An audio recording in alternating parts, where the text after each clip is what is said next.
बहुत ही अमीर और खूबसूरत घर में झूले पे बैठ के शारदा गहरी सोच में डूबी हुई थी। ये देखकर उसके पति प्रसाद शारदा के पास जाते हैं। क्या शारदा, अकेले यहाँ बैठे बैठे क्या सोच रही हो? आइए आइए बैठिए, जायदाद के बारे में आपसे कुछ बात करनी थी। तुमने कहा संपत्ति के बारे में बात करनी है, इससे पहले तो कभी कहा नहीं। वैसे भी मुझे भूलने की बीमारी है। संपत्ति की बंटवारा क्यों करे? हमारा तो एक ही बेटा है रमेश। और हमारी बेटी सुकन्या का? हमारी एक बेटी भी है। मेरे हाथ को काम करने बोलूं तो तुम्हें सब याद आ जाएगा क्या? हाँ नहीं, मुझे सब याद है। हमारी बेटी के लिए कुछ नहीं जाएगा। जो उसे देना था सब हमने पहले ही दे दिया। अब वो नहीं रख पाई तो ये उसकी समस्या है। अब जो भी संपत्ति है वो हमारा बेटा रमेश और बहू अनामिका का है, उनके बच्चों का है। इतना कहकर प्रसाद वहाँ से चले जाते हैं। उसी घर में खिड़की के पास धूर्त जैसा चेहरा लेकर खड़ी थी सुकन्या। उसके पति दामोदर एक खाली जायदाद के कागज पर रमेश का साइन करा के लेकर आता है और दिखाता है। बॉन्ड पेपर लेकर आए हैं क्या? जो भी कर रही हो ये गलत है सुकन्या। इसमें कोई गलती नहीं है। अगर हम जाकर कहे कि हमें जायदाद चाहिए, हमें भाई का व्यापार चाहिए, तो वो दे देंगे क्या? तुम ही बताओ। कहने लगेंगे तुम हमारी बेटी हो, दहेज देकर शादी कराई है, जब व्यापार के लिए पैसे मांगी तो दे दिए, अब तुम्हें जायदाद भी चाहिए, इस बात से बहुत लड़ाई होगी। उन्होंने जो कहा उसके पीछे वजह है सुकन्या। पता नहीं था व्यापार कैसे चलाना है, इसीलिए वो डूब गया। उसके बावजूद पिताजी और भाई ने कभी मुझे एक शब्द भी नहीं कहा। दामोदर की बातें सुन के सुकन्या को बड़ा गुस्सा आता है। अपना मुंह बंद रखो, जो कहा करने को वो करो, समझे कि नहीं? जब ऐसी बातें चली रही थी तभी महंगी साड़ी और जेवर पहन के उस घर की बहुरानी अनामिका परेशानी की हालत में वहाँ आती है। सुकन्या, अपना फोन से मुझे फोन लगाइए ना, मैं फोन रख के कहीं भूल गई हूँ। अरे भाभी, 10 मिनट पहले ही मेरा फोन का बैलेंस खत्म हो गया। भैया आप कीजिए तो। अभी करता हूँ अनामिका।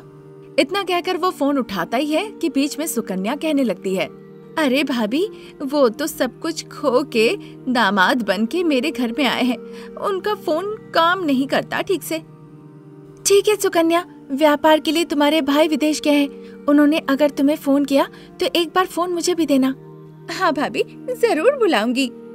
इतना कहकर अनामिका वहाँ से चली जाती है। थोड़ी देर बाद अनामिका घर का काम काज कर रही होती है। सुकन्या हाथ में बॉन्ड पेपर लेकर बहुत ही चिंतित अवस्था में शारदा और प्रसाद के पास जाती है ताकि कोई संदेह ना करे उस पे। आप लोग दोनों यहाँ हैं? भाभी, भाभी इधर आना जरा। इस तरह से बुलाने पे अनामिका जो काम कर रही होती है वो हॉल में आती है। सभी लोग एक दूसरे को देख रहे होते हैं।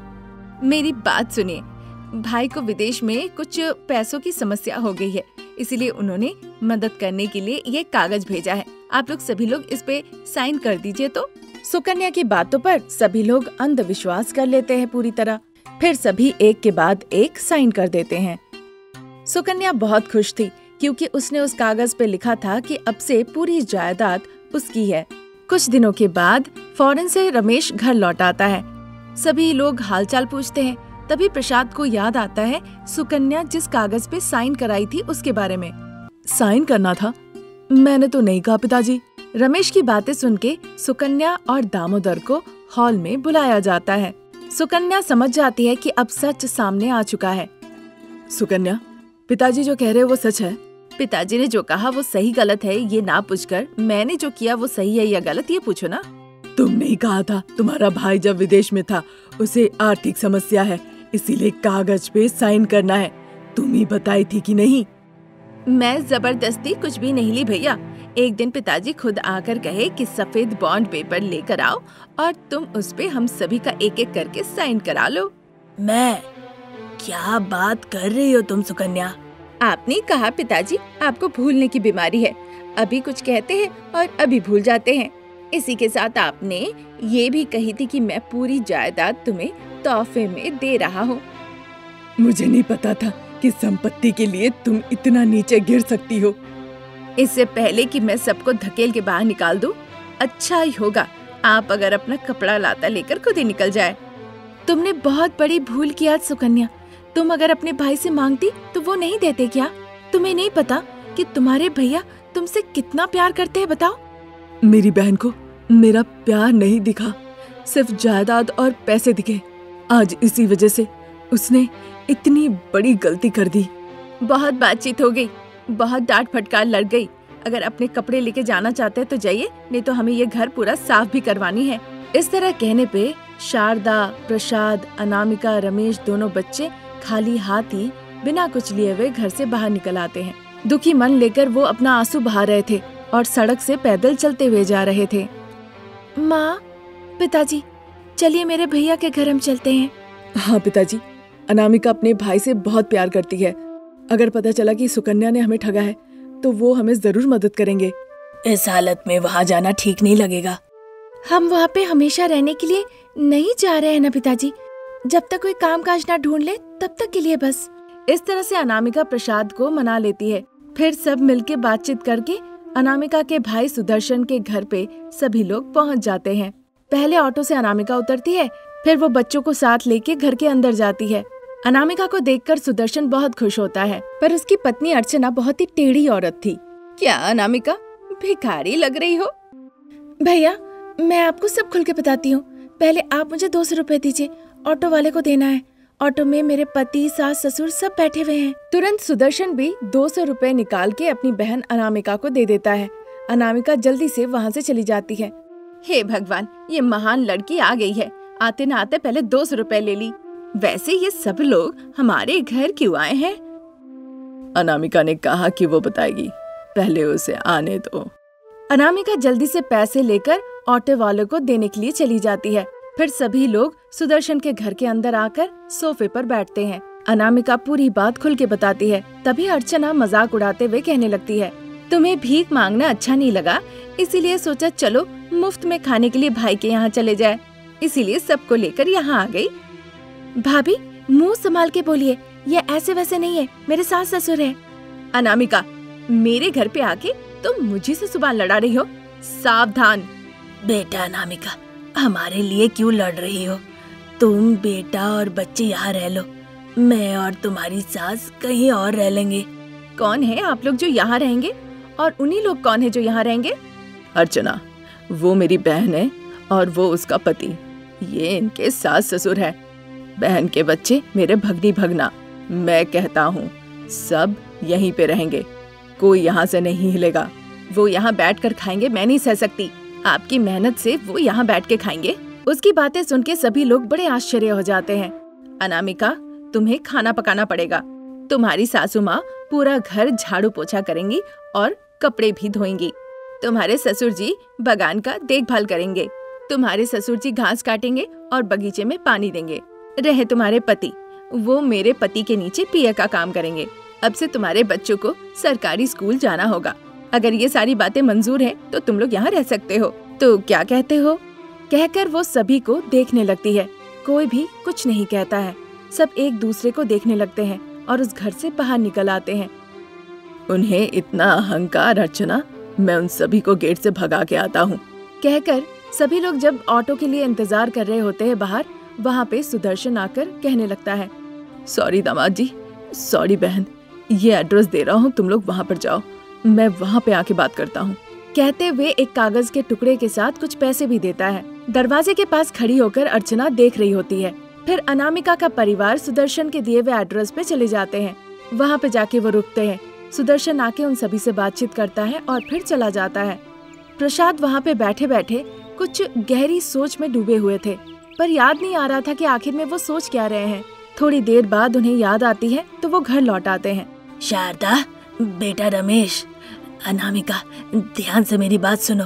मैंने बैंक के कागजात में पूरी जायदाद हरीश के नाम पे करके रखा है। ये सुनकर सभी लोग वहाँ बहुत खुश होते हैं। बेचारी सुकन्या, जब उसे ये बात पता चलेगी तो क्या हालत होगी, फिर उसकी जिंदगी कैसी होगी? आपको क्या लगता है? कमेंट में हमें जरूर बताइएगा। अनामिका बिस्तर पे लेटे लेटे फोन देख रही होती है। रमेश अनामिका के पैर दबा रहा होता है। अनु, बहुत भूख लगी है, जाके तुम 2 डोसा बना दो ना। ओफो, देख रही हो ना ऑनलाइन शॉपिंग कर रही हो। तुम जाके मेरी माँ से कहो, सासू माँ मुझे भूख लगी है, कुछ खाने के लिए दे दीजिए। मतलब मैं इस घर में नया दामाद हूँ, ऐसे जाकर पूछूंगा तो अच्छा नहीं लगेगा। तुम जाओ ना अनामिका। मैं नहीं जाऊंगी राम, मुझे भूख नहीं लगी है और ऊपर से अभी मैं ऑनलाइन शॉपिंग में बिजी हूँ।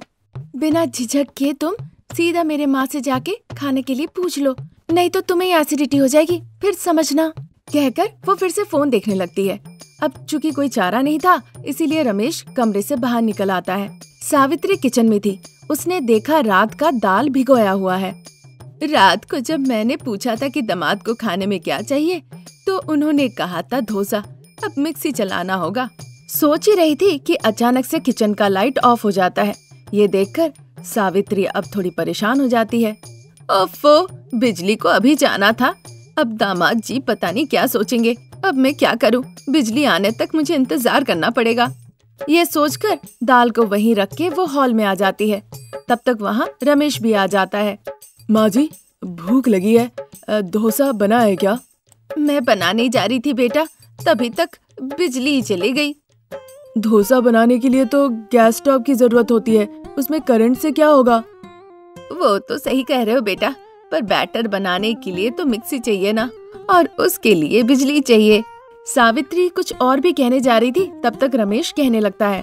हाँ, आपकी बात मैं समझ गया माँ जी। तो फिर डोसा नहीं चाहिए, आप मुझे चावल दाल बना दीजिए। वो ऐसा कह ही रहा था, तभी कुंदन बाबू बाहर से घर आते हैं। अरे बेटा, हमारा घर का संस्कार है, नया दामाद खाने में जो पहले मांगेगा वही हम खिलाते हैं, दाल चावल मत बनाना। कहते हुए कुंदन बाबू सावित्री को देखकर आंख मारते हैं। सावित्री शर्मा के वहाँ से चुपचाप चली जाती है। रमेश उदास हो जाता है। ये देखकर कुंदन बाबू हंसने लगते हैं। उदास चेहरा बनाकर रमेश अपने बेडरूम में चला जाता है। अरे अरे, कहीं पे नए दूल्हे का ऐसा दुखी चेहरा कोई देखा है क्या? बताओ। अगर तुम्हारे परिवार के तरह हमारा परिवार होता ना, तो दुखी चेहरा, रोता हुआ चेहरा और लटका हुआ चेहरा ही होता। ठीक है, चेहरा पुराना बंद करो, मैं जाके अपनी माँ से बात करती हूँ। इस तरह कह के अनामिका बेडरूम से हॉल की तरफ आती है। वहाँ पे कोई नहीं था। वो फिर किचन में जाती है।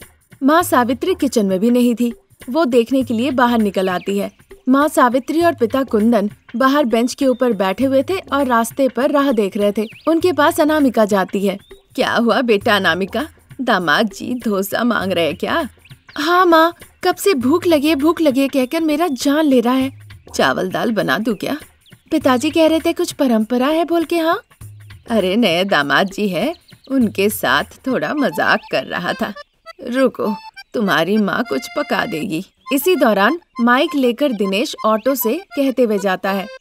ध्यान से सुनिए, रास्ते में पेड़ काटा जा रहा है, इसीलिए शाम तक बिजली नहीं रहने की संभावना है।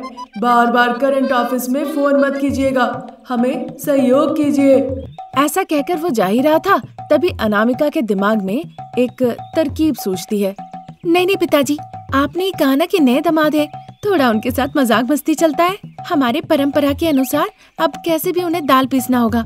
वैसे भी अभी भी कहकर गया, शाम तक बिजली भी नहीं रहेगी। कहकर अनामिका मुस्कुराती है। ये देखकर सावित्री और कुंदन भी खुश होते हैं। इतना कहकर अनामिका वहाँ से अपने पति के पास जाती है। उसका पति रमेश दुखी होकर बेडरूम में खिड़की के पास खड़ा होता है। तुमने सुना अनामिका, शाम तक बिजली नहीं आएगी।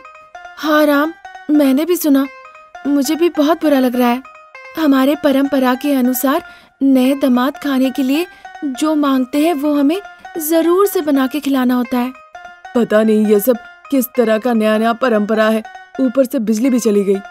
तुम्हारी भूख मिटाने की मेरे पास एक तरकीब है, अगर वैसा करोगे तो भूख खत्म हो जाएगी। क्या है वो अनामिका, बताओ, मैं भूख मिटाने के लिए वो जरूर करूँगा। इसमें कहना क्या है, आइए दिखाती हूँ। ऐसा कह के अनामिका रमेश को साथ लेके बाहर निकल आती है। अनामिका के कहने पे सावित्री और कुंदन बाबू दाल पीसने के लिए पत्थर का सिलौटी बाहर निकाल के रख देते हैं। देखकर तो रमेश आश्चर्य हो जाता है।